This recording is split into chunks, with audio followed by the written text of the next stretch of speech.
little sea salt here, which is better for you. It's a buffet of salt. So they say, I don't know why. So now you want this rice to be hot, nice and hot. What happens when you pour water in hot grease? You have a little bit of an explosion.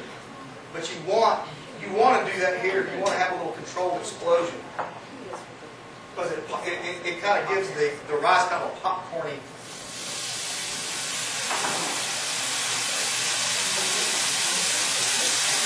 See how that's doing that? I'm going to turn the heat down just a little bit.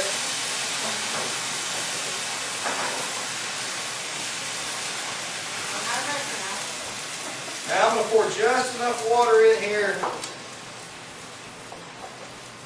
up to my first knuckle here, my index finger.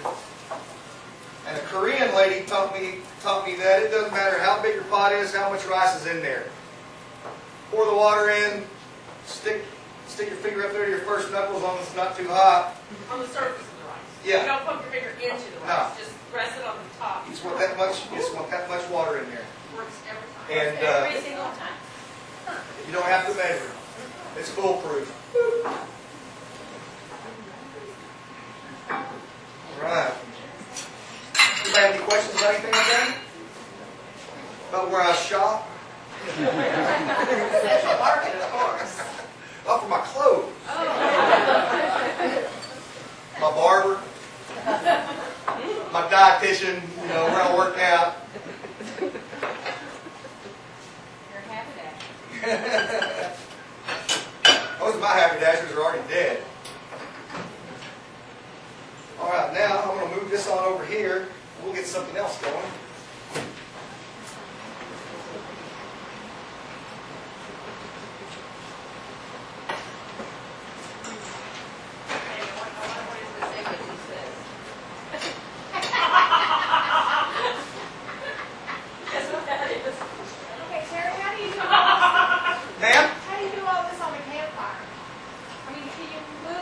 With long handles. And a big, thick, cool zipper brand apron. Yeah, you can't make your fire big enough where you have like a holding area?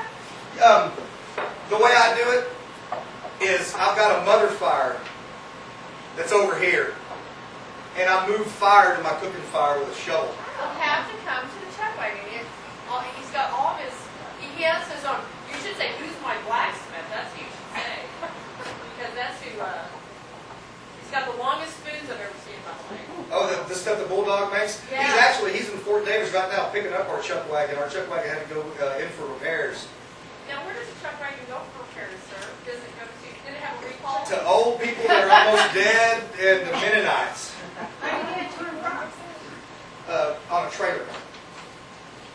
On a You see trailer. that on the highway? Yeah, I know. Good Lord. Yeah. Yeah. We have a joke. Well, I used to support 20 cowboys, and now it takes 20 cowboys, 3 pickups, and an artist somewhere, and a blacksmith, and I'm going to go ahead and turn our rice down here a little bit. We don't want to get going So too what were much. they doing to your truck wagon?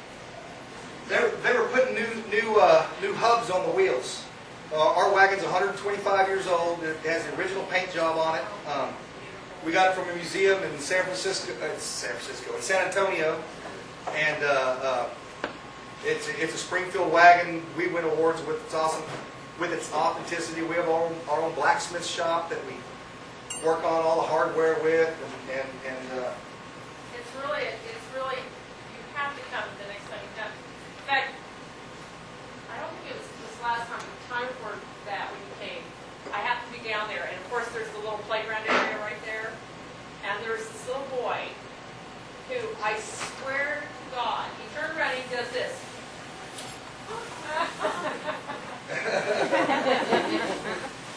I mean, he couldn't believe. To him, it was like seeing a Western movie and just, and he went over and he was whispering in his dad's ear, he's like, he's really good. He said, and finally his dad said, can my son go over and beat the cowboy? I said, he sure can. Terry would be more than happy to meet him. But it looks so authentic down there when he comes. Well, it is that you like step back 150 years. It's a lot of fun. What are you going to do Yeah, and every time I cook, I'll be out there cooking. I'll take my iPhone out and check my emails, and somebody will always say, "Well, cowboys didn't have that back then." Yeah, real cowboys don't use iPhones. I said, "Look at me." They do now. Yeah, they use whatever works, I'll tell you. All right, now, well, our rice is going, our beans going here. We'll turn our rice up just a little bit. I'm over here running my mouth, not paying attention to what's going on as usual.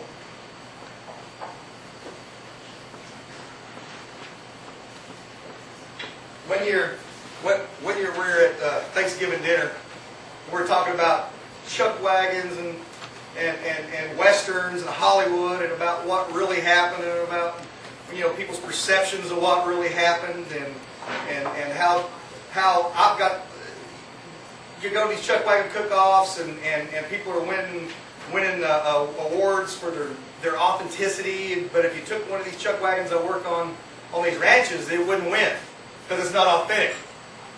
But it cooks for cowboys every day. Well, how does that work? And then we're talking, and then we started talking about movies and how they influence the reality of everybody's perception. And then I said, the movie Jeremiah Johnson. If it was not for that movie, you would not view me as a person that I am today. Did that change your life? And my dad, he didn't miss a beat. He goes, was there a bunch of people in that movie with their heads up their asses?